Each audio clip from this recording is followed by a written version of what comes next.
Okay, 3, 2, 1. We're live. If you've just tuned in, you're in for quite a treat for the next hour.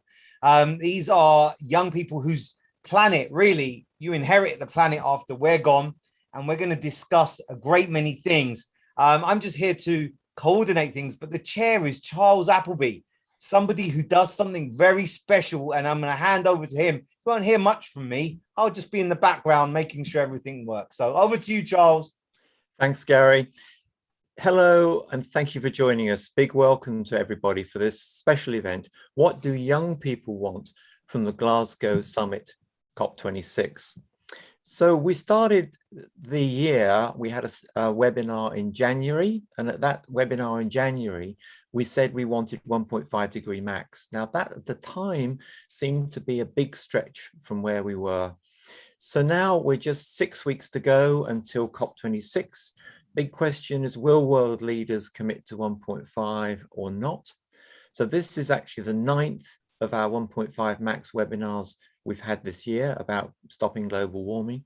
And we're really pleased to be able to offer this platform today to the young people, because the argument from young people is that they're very often, they're not heard, they're sidelined, they've got a lot to say about this. They are the people, absolutely, who are going to inherit the earth. They're going to inherit all the problems that are not resolved at COP26 will be theirs. So great to give the opportunity to you, and really, really pleased to have, as always we have on these shows, the international dimension. So we've got Diana, who's based in New York. We've got Leah, who is based in the UK, but originally from Germany, and the others from the UK, and very special, Josh from Scotland. Extra special because of COP26. So great to have you all here. So they're going to share with us what young people want from COP26. So we're going to just start off with the intros. So I'll start and then hand over. So as Gary said, my name is Charles Appleby. I'm the founder of noco2.org. What we do is we plant trees. And so the idea is to make it easy for people to take action, do something about global warming. Plant enough trees, plant a lot of trees, and you too can go carbon neutral. So to date, we've planted 453,000 trees, and to plant those trees has created 4,500 days of paid work for families of people in extreme poverty. So this webinar is everyone's volunteering here. I'm volunteering my time. The speakers are volunteering their time. So the webinar is sponsored by NoCO2. So if anybody would like to donate, that would be very welcome. A donation of £20 through the link, and we will plant 180 trees for you. Donation of £30 and we'll plant 180 trees. So sorry, 180 trees, 270 trees. Okay. So next, very big thank you to Gary, with loving social media, without which this would absolutely not be possible. And so to hand over to yourselves. So Leah, would you like to introduce yourself? Yes, good afternoon, good morning, good evening, whatever time everyone's listening in from across the world. Yeah, thank you so much for inviting me to speak today. My name is Leah Wyman. I'm a climate activist, originally from Germany, grew up in South Africa. So I'm really hoping to at least speak to a little bit of, global, I think, climate justice with regards to our responsibility towards, the global South and towards developing countries. Climate activist currently in Scotland. I did my undergraduate at the University of St Andrews, and now doing a LLM in global environment and climate law at the University of Edinburgh. So that's absolutely amazing. So Deanna, would you like to go next? So Deanna's based in New York. Great. So I'm Deanna. I'm studying environmental science and policy at Columbia in New York, where I'm also at the same time carrying out a research internship for an environmental consultancy firm. And before that, I was at the University of St Andrews reading international relations, where I was also a Greenpeace public speaker and was a student on the Environmental Sustainability Board under Professor Sir Ian Boyd. That was with Leo as well. So jealous of you being based in New York for your master's. Wow. So Kajol, what have you got? Hi, my name's Kajol. I'm based in the UK. I'm about to start my degree in politics and history at the London School of Economics and Political Science. I also represent today News to Reuse, which is an anti-fast fashion campaign, and can be followed on Twitter and Instagram if you want to find out more. Again, I'm so jealous. I wish I'd gone to the LSE. So Josh, what have you got? Hi, thanks for having me. I'm Josh. I'm 18 from Glasgow. So I'm looking forward to all the traffic jams and President Biden's 200 helicopters coming over every 2 minutes. But I also, well, I'm second year at the University of St Andrews, so we've got plenty of St Andrews people here today, and I'm personally interested in head of states meeting and personal diplomacy, and through that I've had the opportunity to meet the First Minister of Scotland, Gordon Brown, and also numerous other cabinet secretaries in the Scottish Government as well. So I just hope to provide some of their insights and help create solutions to tackle the crisis. Josh, you've got this amazing ability to meet everybody. You must write. If Gary was talking earlier about writing a book, you must write a book about how to get these meetings with people. Okay, so let's start off with this question. Let's just have some short answers, please, to this question. So, one COP26 objective seems to be to set a temperature limit for global warming. So, as I say, just short answers. What, in your view, should this temperature limit be? So, Leah, do you want to start off? Got to do a turnaround, so I don't know where we start, but I'll start this one. Yeah, I think we've, like both of you have already said, 1.5 degrees. That is what is being said in the Paris agreements, but we're nowhere near hitting that. And even with now, what are we, just over 1 degree Celsius already, global temperature increase, we can already see climate change impacting the world. And I think it's already sending quite some intense messages to us around like what climate change means. And if we do go beyond a certain limit, then we are crossing critical tipping points for the Earth ecosystem, which is what makes it really scary in terms of like we can't reverse climate change from then, and we are sort of locking ourselves into a warming world, and that just can't happen. So in order to be able to address climate change in the future, carrying on, we need to make sure that we are reaching that target that the Paris Agreement has first set out. Fantastic points. So I've taken away from that the intense messages sent by the situation we have, and your point. Charles, do you mind if I ask? I'm always interested in the human aspect. Leah, you to your right, over your shoulder, you've got something. You got like a poster there. What does that say? It says, "Our Earth, our home, our mission. We need climate action now." Thanks. Wow. Okay. Well, let's go straight over to Deanna. So with regards to your question on the 1.5 temperature limit, I think it has to stay the same. As much as I'd want it to be ambitious, and you know, the fact that this 1.5 really is the bare minimum, we need to be reaching a lot better targets than that. We cannot do that because I think we've learned from the Millennium Development Goals. So they were kind of like the Sustainable Development Goals that we have now, but the timeline for it was to end in 2015. And I think that was, although it was successful, they didn't actually reach those targets. So I think the UN has probably learned that, you know, overestimating and being overly ambitious actually doesn't work for any participating members. So I think the 1.5, unfortunately, as much as we should want it to change and all countries should be trying to make their own targets, that one's got to stay. Okay, thank you. Great. Kajol?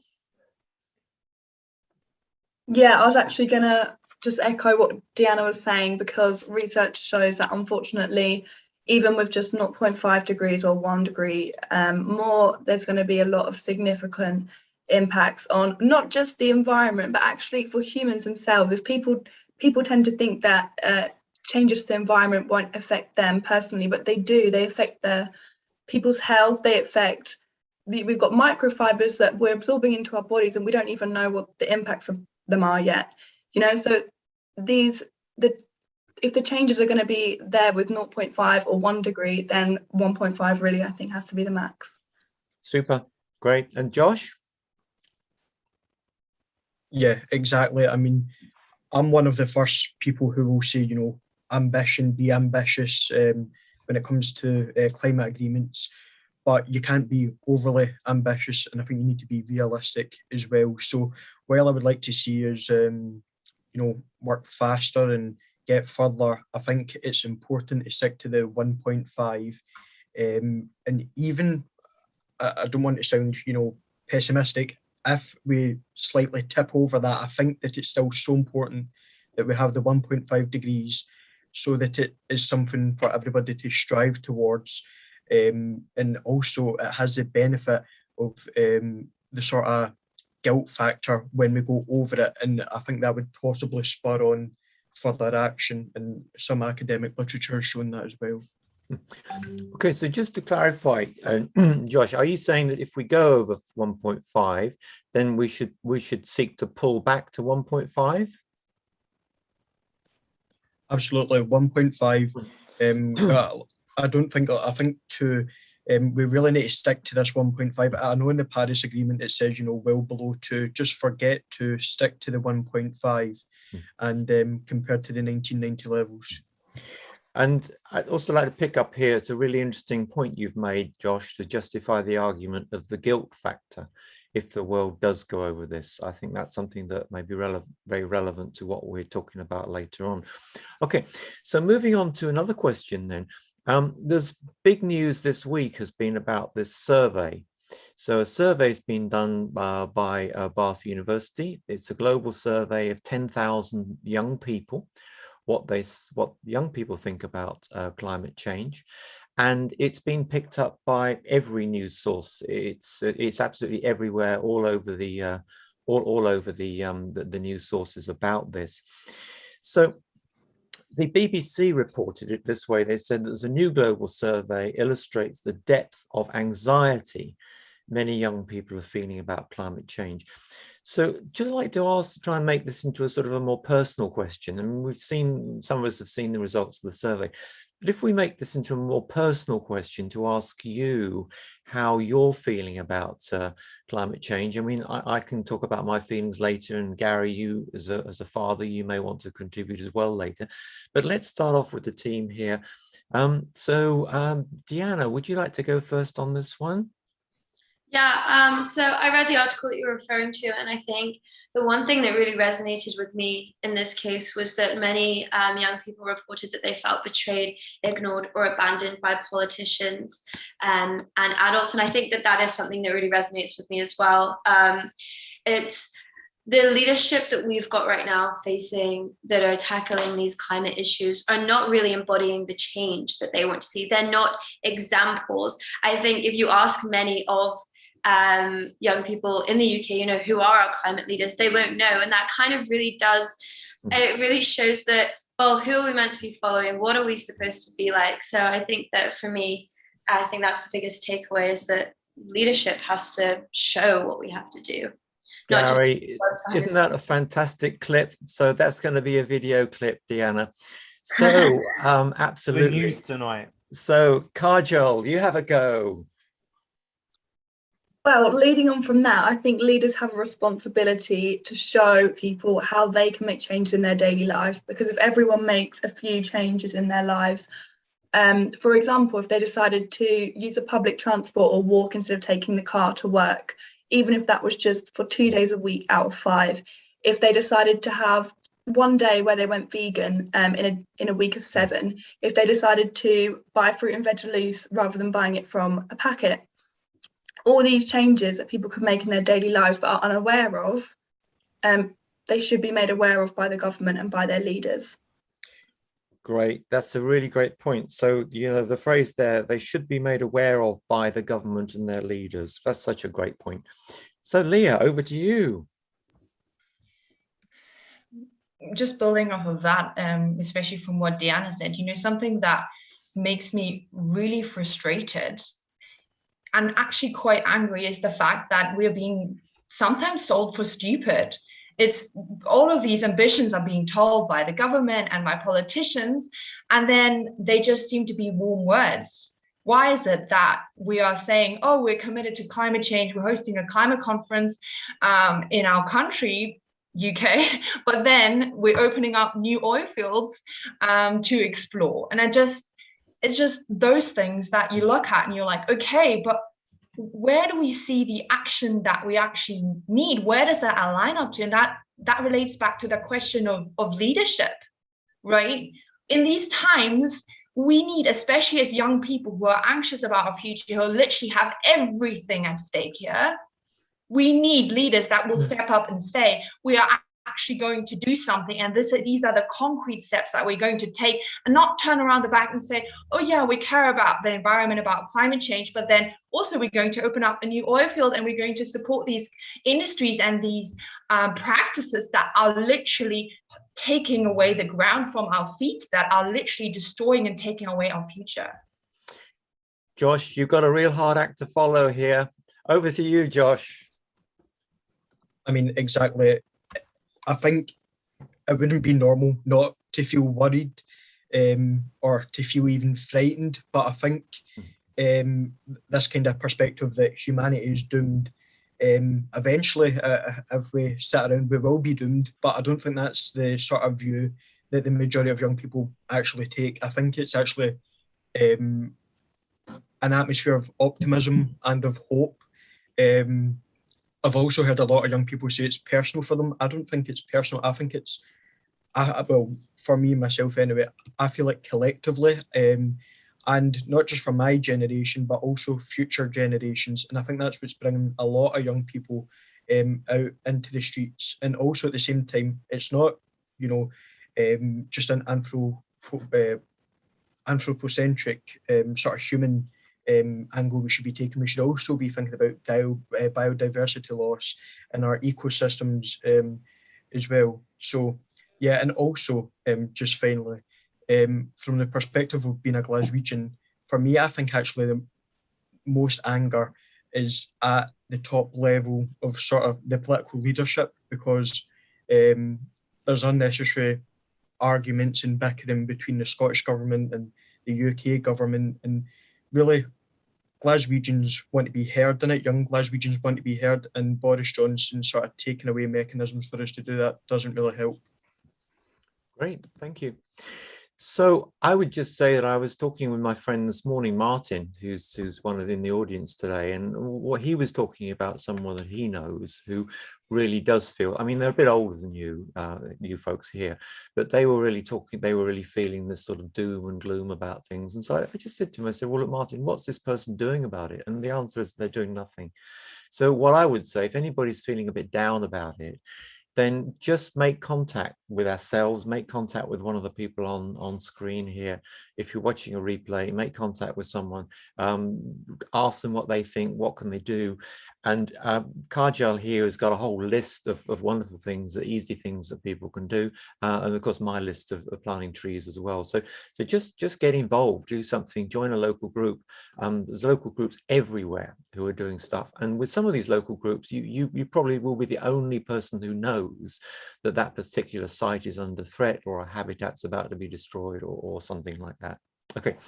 So moving swiftly on, I've got another. Oh, can I say just very slightly, feelings of anxiety usually come about from not feeling in control, to really keeping them inside, not being present, thinking about the future too much. Happiness comes from being grateful. I'm super grateful that we're here, but do you know that 71 people got arrested yesterday because they sat themselves down in the artery of the M25?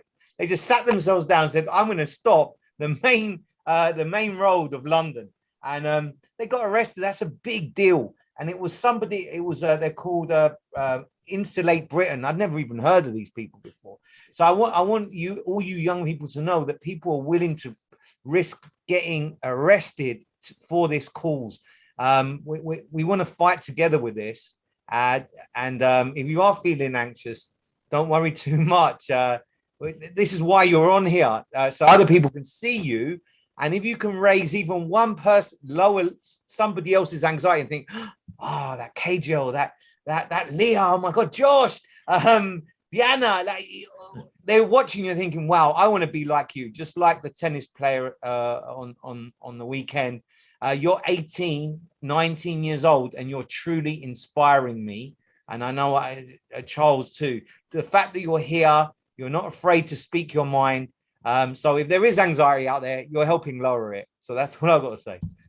Thanks, Gary. Can I go off the Sure. back of that and say, find community for everyone who's feeling anxious. Go and find community who will do this like together with you, who will speak about it, but also who you can be like, oh, let's start and do something. Even if like climate activism doesn't have to look the same for everyone in terms of like, we need people to go out in the streets. So if you can, 24th of September is the next global climate strike, by the way. But I mean, even like climate activism is not necessarily like you have to be protesting. It starts with the things that you do in your community. The people that you can influence are maybe people that no one else can reach. So just use your community around you and also find like-minded people. You can't all be who will Gretas support at you. the end of the day. I agree, even if you change one person's perception.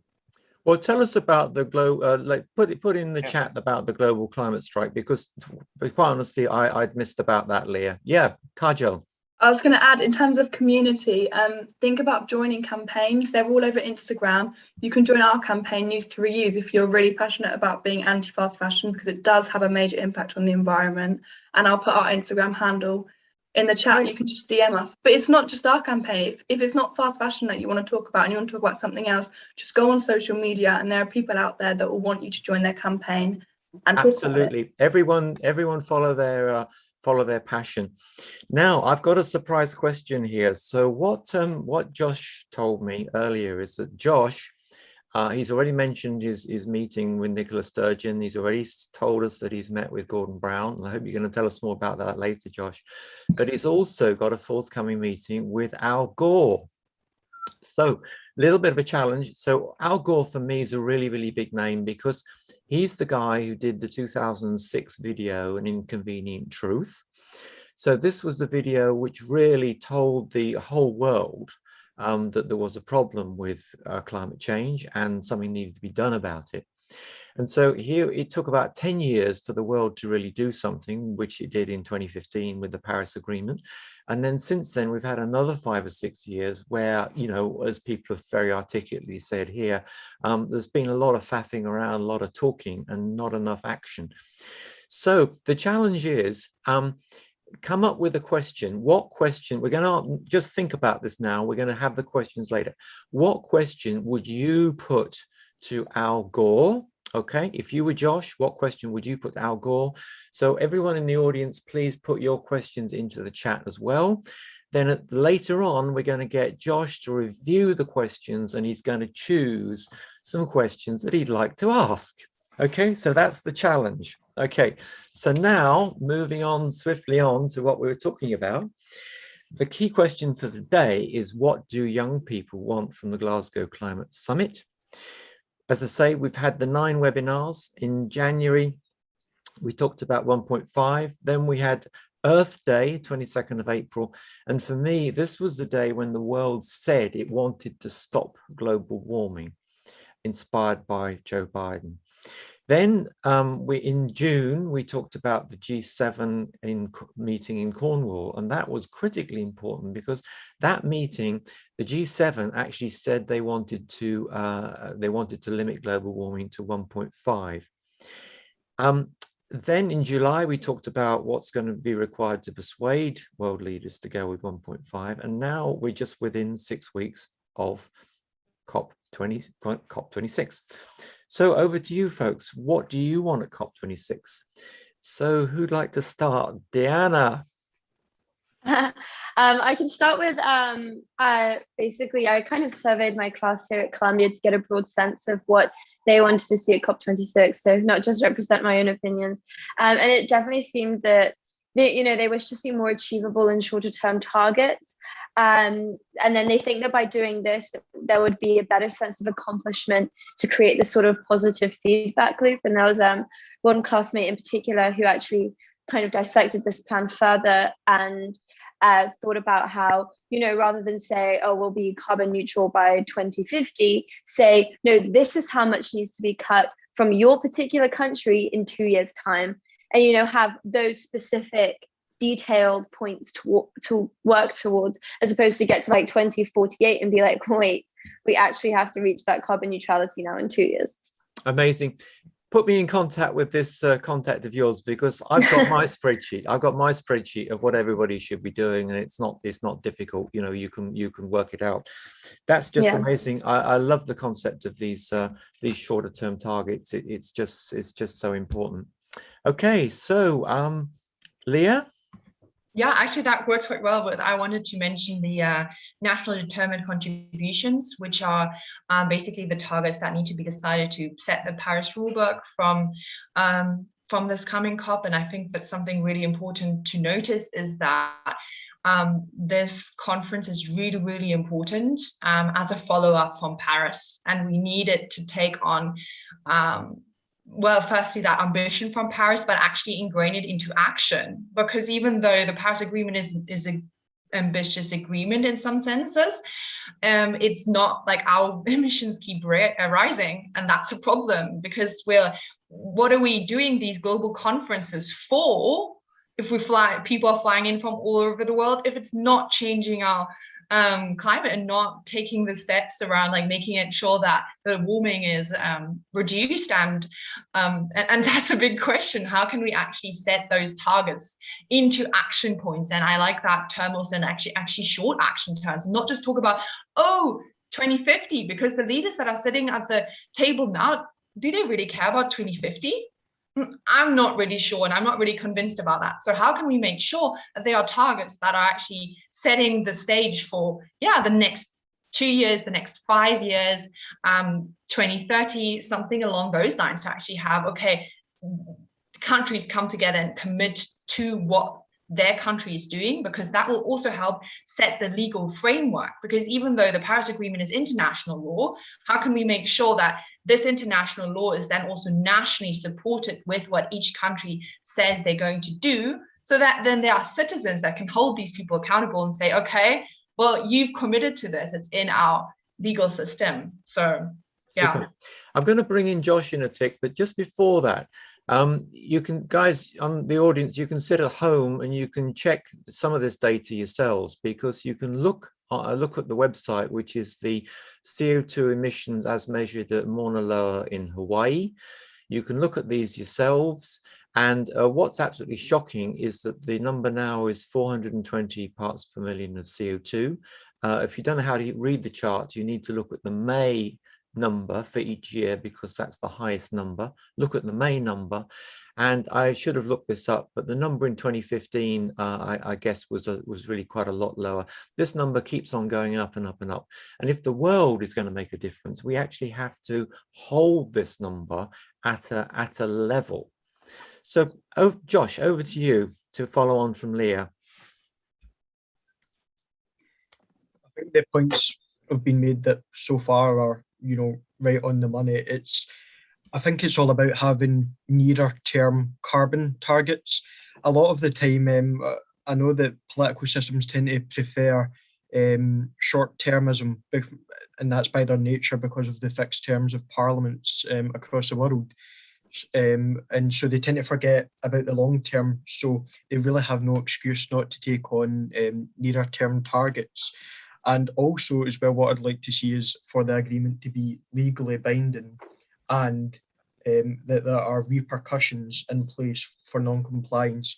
So, that could be World Trade Organization adjustments on borders.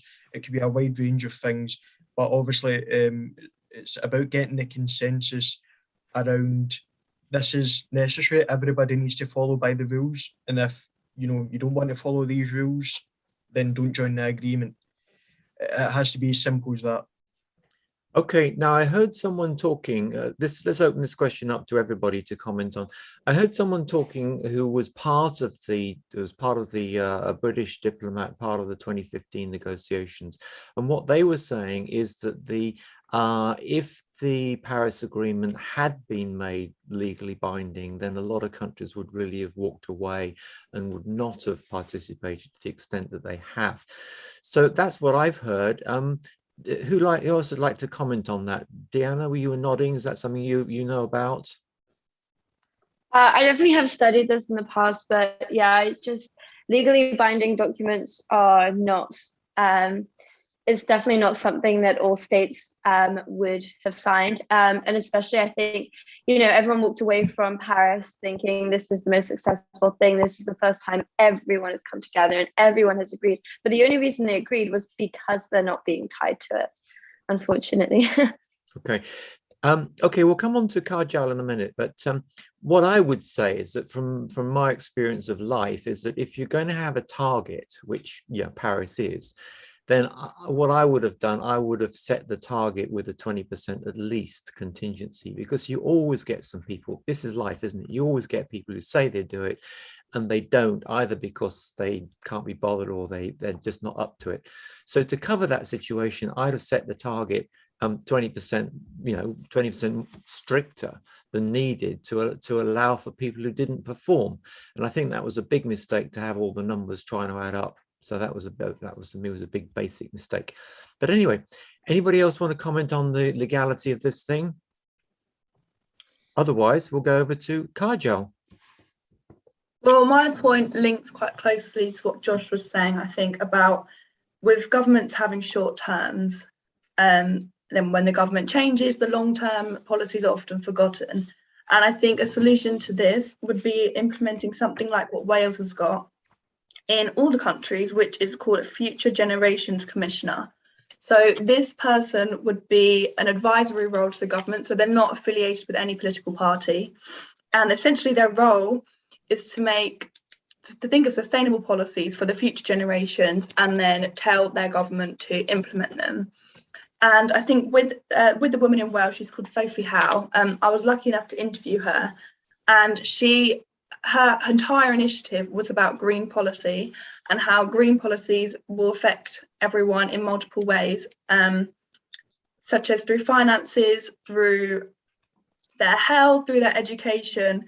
It's not just about the environment. I think the importance of having this role really comes down to having these long-term policies actually being implemented and being suggested, because then when the governments do change, you've still got this representative who understands what was being done in the last government and can bring it through to the next government, and can also liaise with different departments to find out where sustainable policies can be successfully implemented. So this is completely new to me, Kajal. Amazing that, again, you're one of these people who seems to get the appointments with the key people. But let's just get some input from other folks.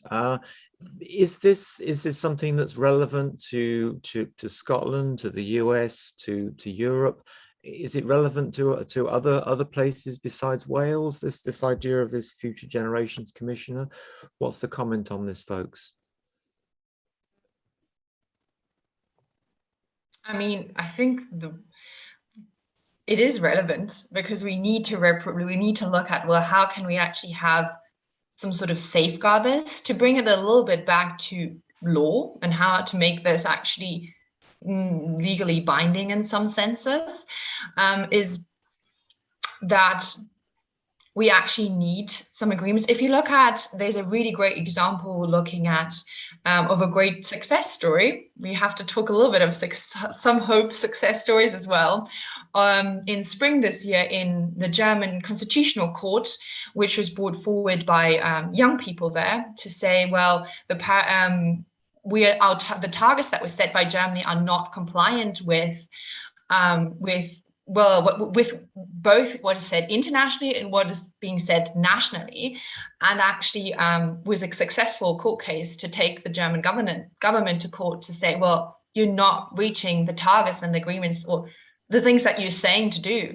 And I think we need more, and it's actually quite exciting to see that evolve and to see those cases being taken forward.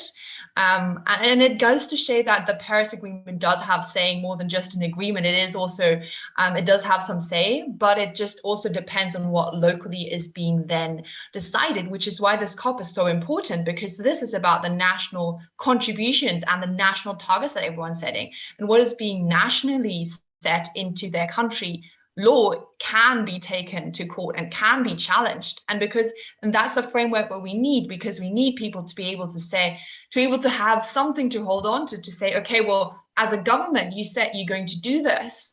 Well, where's the action? And I think that also will challenge that ambition for countries to go forward and to really do this. Super. I mean, I think there's an awareness that Germany has, on this occasion, has burnt way too much coal. They've destroyed a load of forests to dig up more coal. They've just been burning a lot of coal, and so that they've not been. I think there's awareness they've not been compliant with the targets. But what is the penalty? So that the courts have said that they've got it wrong and they're in trouble. So what's going to happen next, Leah? Are they going to be fined, or what's the recourse for this? Yeah, I mean, that's, I think, the big challenge with taking governments to court and politicians sort of, well, what exactly is the outcome, rather than not complying with it. I mean, I'm just starting to study all of this because I'm just starting my master's in climate law. So I can't say I'm an expert. I'm really excited to explore more of this, to be honest, but just as an outside view. And I think there are a lot of challenges with this, right? This is not law is not a perfect solution to address the climate crisis. It absolutely isn't.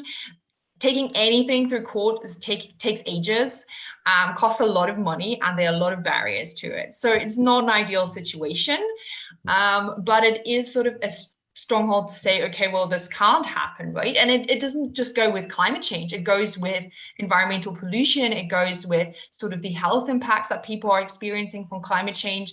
And I think there is a lot that needs to sort of, that legal system that needs to sort of take that out. And then also there's the question, well, whatever fines or things are being set in different cases, like, is that justified? Does that even make sense? Does that then get the country or the person that is being, the group of people that are being sort of Sure. that this is set for, does it really actually achieve what it's meant to do? So it's not perfect in any means, but it is sort of a legal framework which sets out our society. Okay, great.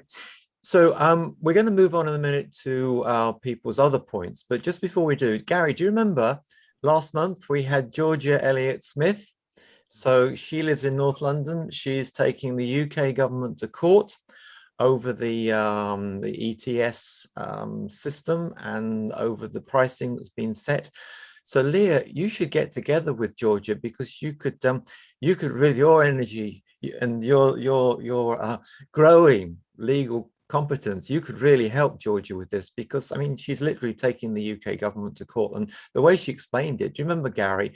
I mean, what the UK government was saying really was a joke. But anyway, we'll move on from that. Can I just quickly add in, Charles, just one point? Sure. I was actually going to raise the exact same case. If it's not possible through courts on the international level, it is so important that we have the mechanisms in domestic law to allow civic society to take the government to court. Notably the Supreme Court, and the Supreme Court, I know, has been reviewing more cases on climate change as it's became more prominent, but also in the wider legality of the issue. I think that to have a legal agreement, you need to have the consent of states.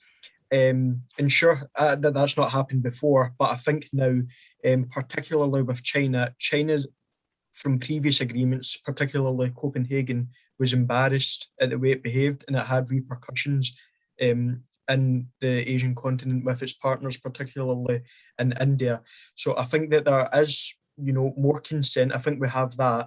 And I think also, if you look at, say, the Montreal Agreement, one of the most effective environmental agreements to have been signed, that was legally binding and it was specific. So that's exactly what we need. Near future targets, legally binding, with enforcement mechanisms. Charles, do you mind if I try something?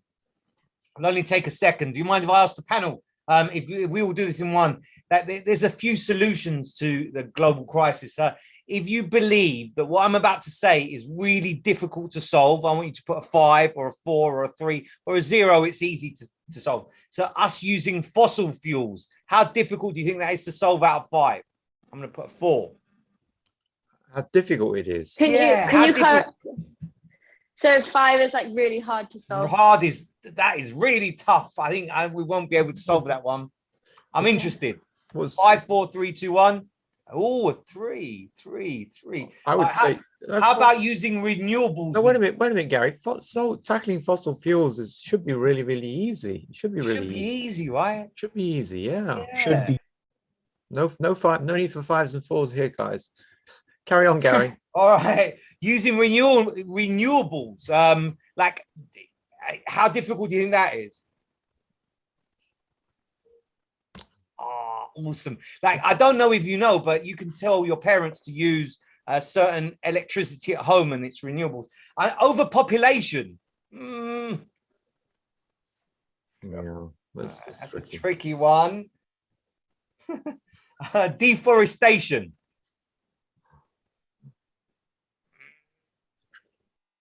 Okay, Jill. 4 or 5.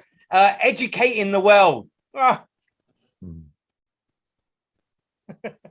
just a bit of fun. That's all. Oh, good. I'm glad that I was a pessimist on that one. Just a segment back over to Charles. I was just curious to see. Okay, Gary. So since that took about 10 minutes, we're going to overrun. Okay. Oops, sorry. We are going to. No problem. We are going to overrun, and Deanna has to leave us just before 6 o'clock. So not a problem. So look, back over to setting to the big question of what do young people want from the Glasgow Climate Summit? You've covered some really, really great points already. So let's go around again with some what other points you'd like to say. So who'd like to start then? Deanna, would you like to start again? Yeah, I would personally like to see a bigger conversation about carbon finance. So it's always been a big source of disagreement and hostility in past environmental summits.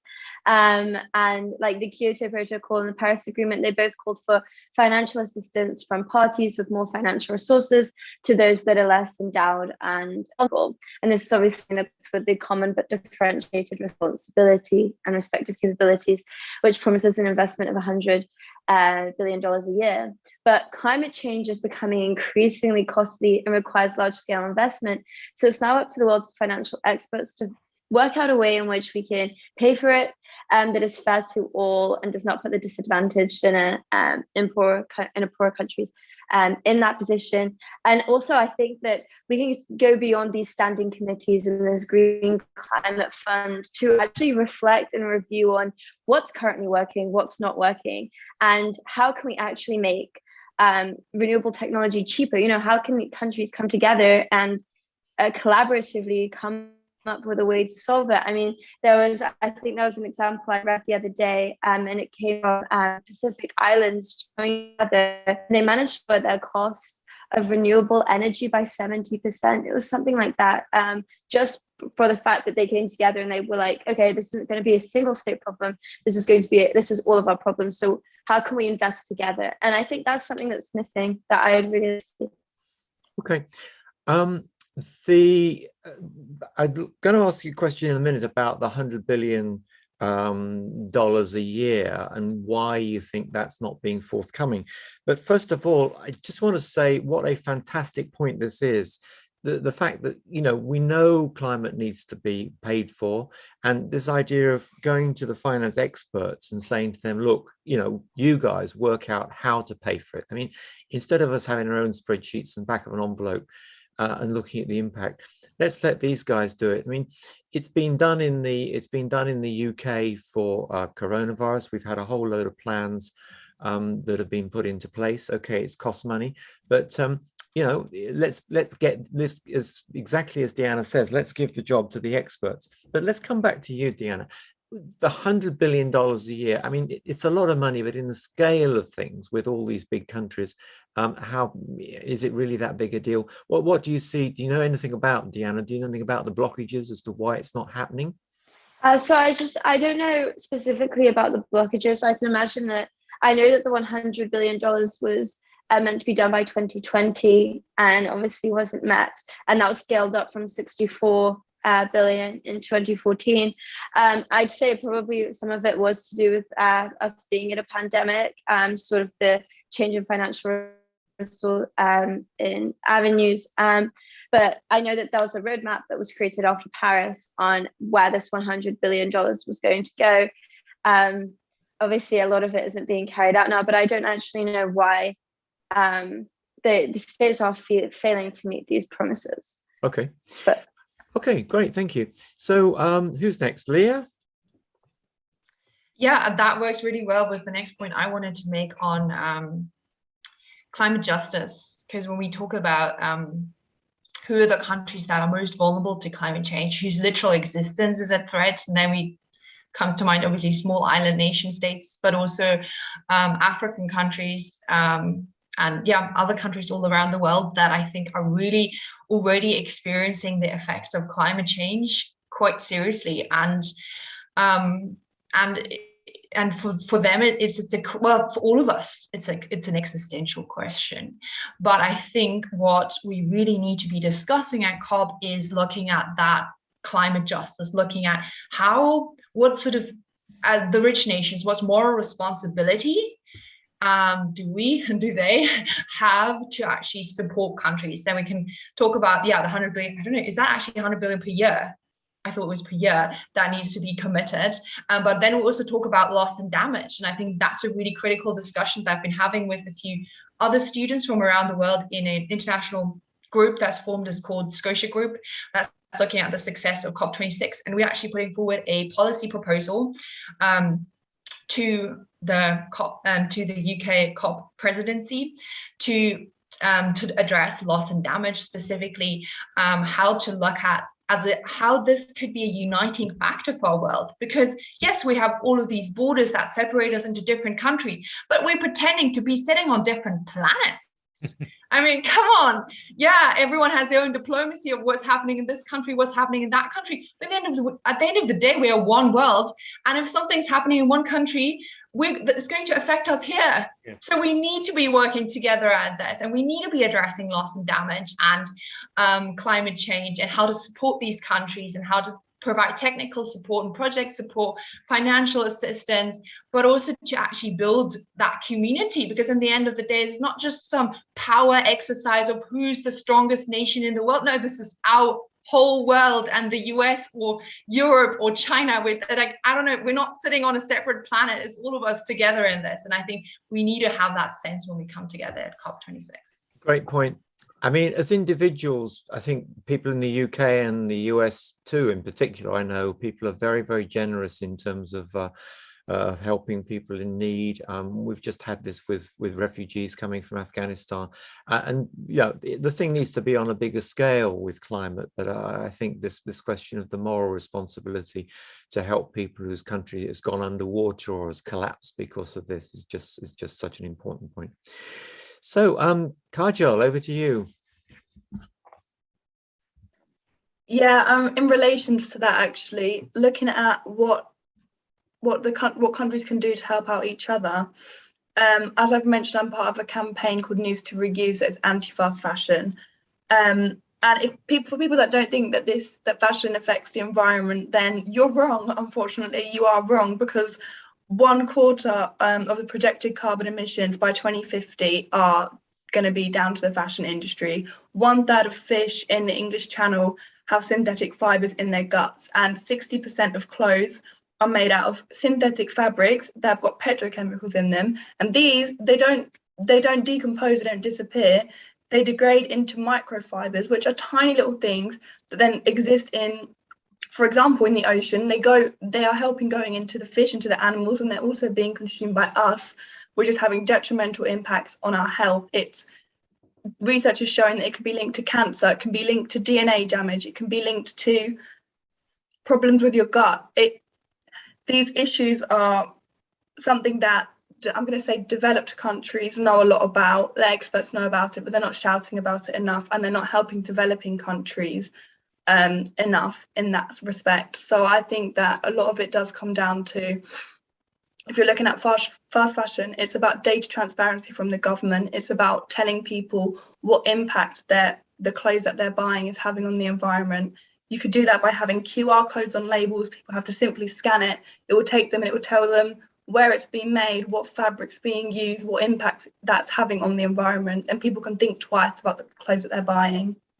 And also transparency from the government on what they're doing to be anti-fast fashion and what they're doing to reduce the carbon footprint on clothing. Great point, Kajal. I mean, to be honest, my impression is I've heard nothing from the government on any of this stuff, and I do worry that not enough research is being done on this microfibers issue, which you've raised. Okay, Josh, over to you.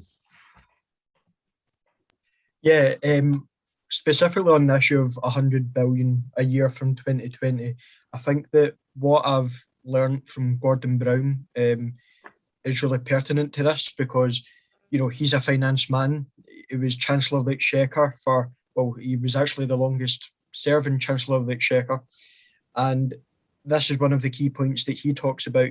And what in one of his speeches, and I've been reading his books, his articles he's been releasing, and he thinks that the Glasgow Climate Summit is at a real risk of, you know, essentially collapsing and failing, because due to the COVID pandemic, a lot of nation states around the world have been cutting down their international aid commitments. And by cutting down international aid commitments, it's going to put off, you know, developing countries investing in green energy and the mechanisms to help them become more efficient. So I think that was, you know, the sort of key issue with that. But also, you know, it's just about mobilising the finance. So either you can do that through domestic policy foundations, working more bilaterally instead of with all countries, because finance tends to flow much easier when it's between two countries. It's easier to agree on. And also unleashing the full potential of big multilateral development banks. And finally, you've got export credit agencies in countries all across the world that are still financing fossil fuel projects. I think it was in 2016 to 2018, they provided 40 billion a year for fossil fuels, and only about 3 billion for clean energy. So there's a lot of gaps where there shouldn't be gaps. And I think it's just about upholding our commitments that we've already made, not making cuts. Great. Just to add to that, Josh, we need to move on because of the time, but just to make the point of the big potential for nature-based solutions and setting as we talked about in the last webinar we did, we had a lot of discussion about the benefits that would be from a world carbon price. To allow prices to be set to keep nature and to add more to nature, basically plant more trees, and this could release billions and billions of dollars into particularly from the developed countries into the less developed countries. But anyway, time is moving on, so let's get back to the question we set at the beginning. So we said basically what question might people like to, if they were Josh, what question would you ask of Al Gore? So who'd like to go first at that one?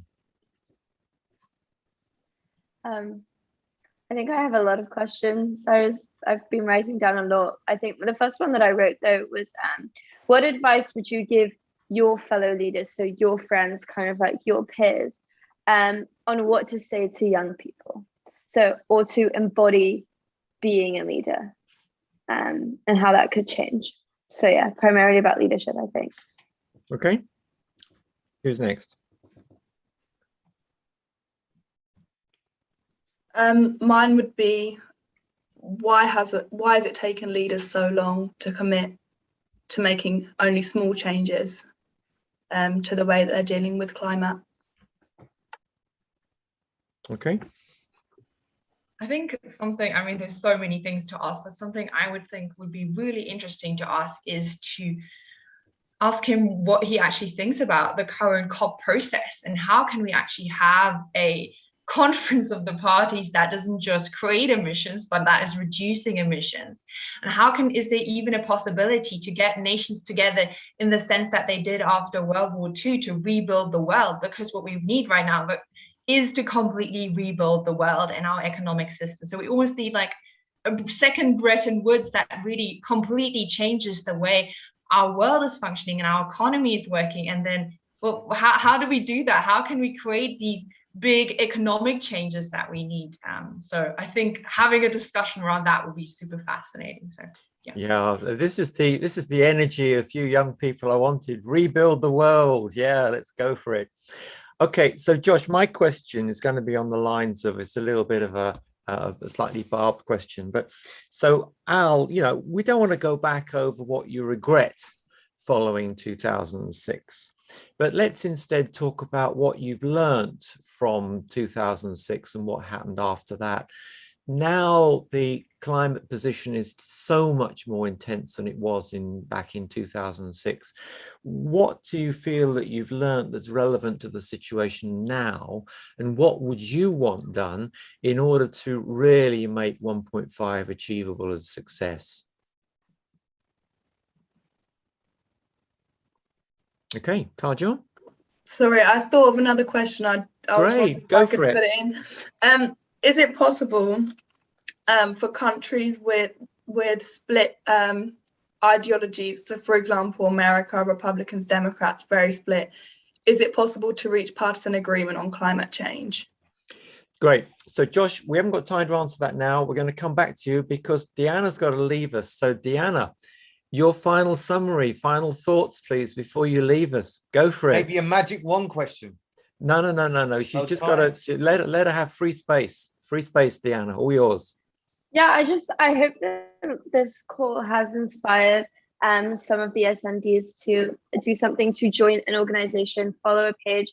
I read, there's like a small anecdote that goes around, you know, I was walking through the park on the way to work every day, and there was plastic, you know, that lines the park every single day. It's always there. And I always thought to myself, you know, why is no one picking it up? And then I realized I am someone and I could be picking it up. And I just think that that's what everyone in this call is doing or trying to do in the way that they know how, and the avenue that they're most interested in. And I think if you want to be involved in the environment, just find your specialty, find what particular bit of it interests you, and any small step or any contribution that you make, it's still going to contribute to this big fight that we're all fighting. So I really don't want to get to a point where we get to 2050 and say, well, we haven't reached our goal, what's our next step? And I unfortunately, I do see that being a reality, and I just really, really hope that I'm wrong. But luckily, I mean, with Leah suggesting a second Bretton Woods, I think we're on the right step with the right leadership, hopefully soon. But thank you very much for having me. I've really appreciated being on the call today. Deanna, thank you for joining us. You've all been amazing. I'm really, really pleased to see you. Deanna, if you want to afterwards send us some links and comments, and we'll make sure that those are incorporated into the material from this. That's absolutely terrific. So you leave when you need to. You leave when you need to. You've got some serious study to do. Give your tutor a hard time, okay? And Josh, over to you. You've got all these questions, okay? So what do you think, Josh? Knowing you, I'm sure you've got some better questions, okay? I think that actually, I was thinking as you know, we were going through the questions, and I like the idea of the split ideologies. I think that's like, because if you think about it, it's really about the you know, building a consensus around the issue, and it's about what format should we have at COP26. So I think that would be what it is how do you achieve consensus on an issue that is not controversial, but there's a lot of competing interests. And I think that the Vice President will, you know quite a lot about that, and because he has experience of it, because he tried to reconcile the country after his defeat to George Bush and bring together Democrats and Republicans for the good of the country. So I think just kind of replicating that over onto this issue, onto the international stages, where we could get some good insight from them. Great, thank you, Josh. Okay, so we're going to come up to the last question in a minute, but just before we do that, has anybody got a burning point that they would like to make before we get to the last question? And now's your chance to make your point. Okay, so the last question then. Okay, so my last question is, I'm going to end on a negative here, because I'm concerned about the situation. And what I see that there's a possibility at COP26. I see there's a possibility that you've got a coalition of the willing, which is the UK, Europe, USA, load of countries. There's lots and lots of countries already committed. So a coalition of the willing. And then there may well be some other countries who are not just saying, well, you know, the Paris Agreement well below 2 degrees. They could well be saying, well, look, actually, you know, this is not good. The most we can commit to is actually 2 degrees or even more. And so, you know, there might be countries in this sort of space who are not yet stepping up to the marks. It could be people like China, Brazil, Russia, Saudi Arabia, even Australia. You know, we've got some great friends there, but even Australia could be in this sort of category. So really, what if there is this, if we are moving towards this split at COP26, I mean, what would you have to say about it? Well, if I can share some of my thoughts, what I think when we look at these agreements is that maybe we're not making it attractive enough, though. Well, we have some willing countries that definitely, from a diplomatic perspective, are advocating that they want to do a lot about climate change, but then what are they really doing? What support are they giving globally? And I think that goes back to the question, what are we doing as a world community to support each other and to say that we're standing here as together and not as necessarily as separate states, but as a world? And I think in that case is why are these countries then not committing to like really analyze that? Is that because they don't have the financial support to do that? Is that because our global economy is set up in such a way that everything is only measured according to profit?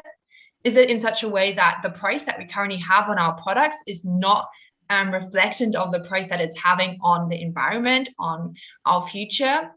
And then well, if that is the case, then yes, we are in a system that cannot achieve this target, because even the willing countries are not setting this, they're saying they want to achieve this. Or we need to make this an attractive enough deal that says we are going to change the world completely in the way that it's functioning right now, in order for us to prosper better as humanity. And that will mean that countries that people are also pulled out of poverty, that we're educating people, because education is such a big step towards sustainability, and that we are reaching all of these other goals that we also have to do, because this is not just about the environment, solving climate change. This is about solving our biggest social issues that we have in the world. And that's just such a unique opportunity to do that through addressing, this is like one problem, we can address a whole lot of other issues if we do it right. So maybe it's about how we're not doing it most attractive at the right moment. How can we make this deal attractive in a way that everyone says, yeah, I want to be part of that. So that's the challenge that diplomats have to face at COP26, to make that deal that everyone wants to step into. Wow. So Gary, I think we just got ourselves another great video clip here from Leah. Okay, so the word challenge for the diplomats came up. So Josh, hand it over to you. What's your comment on this? Absolutely. It's about, and I think it's actually, you know, I mentioned earlier this sort of guilt factor. I think one of the things that's actually brought the Chinese in is the Chinese government is feeling embarrassed by the way that they've acted at previous climate summits, and refusing to take part in Copenhagen and storming off, and that doesn't help anybody. And I think that a lot of countries now are realizing that it's in everybody's benefit. It's not, you're not really conceding to anybody else. You're actually benefiting your own economies. You're creating more jobs, and you're getting better energy security in the end up. So yeah, exactly. Okay, thank you. Excellent. Kajal? Yeah, leading on from that, I think providing incentives to leaders to join, because unfortunately, I think the way that a lot of leaders' minds work is that they're not going to do anything if they're not getting anything in return. So the kind of thing that they want in return is, well, if you join this agreement, are you then becoming part of a trade organization? Could there be a pro-environmental trade organization that is created once you join this agreement that you can only access once you've made those commitments to the environment? Or is it something to do with money? Are you going to be a kind of like the EU, I guess? Are you going to be a pro environmental group that supports each other financially when you get into climate finance problems? If you offer an incentive to people for joining the agreement, then the leaders will join. But I think, unfortunately, politicians are too selfish to join of their own accord. I mean, this section for me, Gary, there's just been such an amazing discussion here, because when you talk about it, Leah, you talked about there not being a world community. You just think, wow, there is a community. I live in a community. The UK defines itself as a nation state, sort of. Oh, Josh, you may have a slightly different view, but but we don't have this world community that we so desperately need at this time. And one of the uniting factors is that it doesn't matter where you create the CO2 emissions, they affect everybody. Where these microfibers go into the sea, it doesn't matter if they go in the sea in Indonesia or in London, they affect everybody. So the world is massively interconnected, and I feel that we've been really missing this point. So look, opportunity now for everybody to have a final say, and then we'll just close off. So if you'd like just to say what you'd like to say, who'd like to go next? Kajal. Yeah, I can start. I think what we need to take from this is that we need to build each other up in making changes in our daily lives. While it's really important that we talk about what politicians and leaders can do, if we talk about what we can do in our own lives, that's going to really help change things for the better.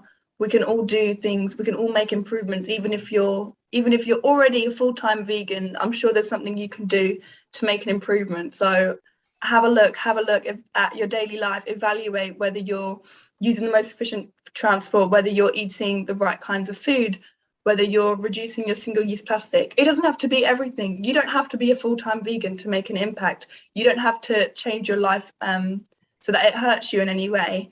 You just have to make small changes, and then you'll be contributing. Great point, guys. You don't have to be a full-time vegan. I love it. I made a move to being mainly vegetarian years ago, and it seemed at the time, really, really hard. But in fact, once I got into it, it's actually really, really easy. And, this sort of flexitarian approach that, yeah, have some meat sometime, but, don't have it every day. Okay, so who's next? Josh? Sure.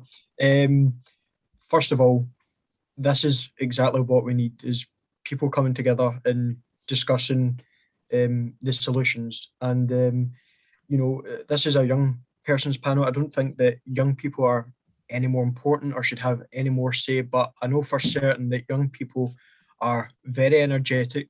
They've got great ideas, they're creative, they're innovative. The idea that I heard earlier about sort of having a similar EU bloc, but a bloc of climate supporting countries and environmentally supporting countries, I think I've never heard of that, And I think that's a great proposal. And if we never had that discussion, I would have never have heard it. So it's just conversations like this. Talk to your friends about the issue. If you're in Scotland, get to outside the summit. There's protest areas, and make your voice heard. And I think it's also important to remember that before we head to Glasgow, and you know, we've all had our voice heard here tonight, I think it's important to remember that there are those in continents particularly worst hit by climate change, Africa being the main one. And a lot of activists there don't have a say because they can't be heard or more isolated or in remote communities. So I think it's important to remember the Global South as well when we're discussing these issues. Fantastic point, Gary. We've got a new community. I don't have the contacts myself in the Global South, but if someone would like to put together a team of speakers, Gary and I can provide the platform. As I say, it's not in my contact list, those sort of people, but if someone would like to do it. So Leah, over to you to round off. Yes, thank you so much. Firstly, actually for organising this, because I'm going to challenge us slightly here and say I think young people should have a bigger voice and say in this, because it is our future in the sense that we have maybe we have a very important role to play. We can't do it alone. We absolutely can't. We need the expertise, and there are so many great experts and scientists and people, innovators out there that have solutions to climate change. So please, we just want the world community to take them more onto board, to have them heard and have these ideas implemented, because what we've done as a human community, I mean, we're such creative people in changing in the way that we've built up this world and the way that we've changed things, like the things that we've invented. Like, is it really now going to fail at the fact that we're going to destroy ourselves? No, we can't stop here. We need to really take this as the challenge that it is. And it is, I think, the biggest challenge that we are facing and that we have ever faced, I think, because it connects to so many other issues. And I think to just draw it back together to that point that I made about we are one world, and also the thing that stand on my poster at the back: one earth, one home, one mission. Yes, COP26, a whole lot of states coming together with different views, with different ways of government, with different ways of thinking, with different religions, and with a lot of differences. Yeah, we're a very diverse community in this world. We maybe not even agree on the same ways that we should solve this problem. But at the end of the day, we are one world. We're not floating on separate planets, all of these different countries, but we are one world, and we finally need to start acting as one. Fantastic. That is so great. So look, we have a speaker spot on the 15th of October. I want to have an event there. If any one of you would like to run the event, put forward the speakers, to have another young person's event or mainly young person's event, you're very welcome to do that. So it's up to you. And on Kajol's point, just following on from that, in terms of what people can do, the point about planting trees, it can have a big input. If you plant enough trees, then you can go carbon neutral. It takes a lot of trees. If you're in the UK or Europe, on average, you'd need to plant 1,750 trees, which we can help you with. If you're in the US, Australia, or Canada, you need to plant 4,000 trees. This is per person. So if you've got a family of 4 in the US, you need to plant 16,000 trees. Which would take, if you're planting mangroves, would take 1.5 hectares of land, but would also provide a new habitat and would provide a load of work. That would provide 160 days of work, which is getting on for a year of work for someone, which would support their family for a year. If you'd like to donate to plant a few trees, for £20, we can plant 180 trees for you.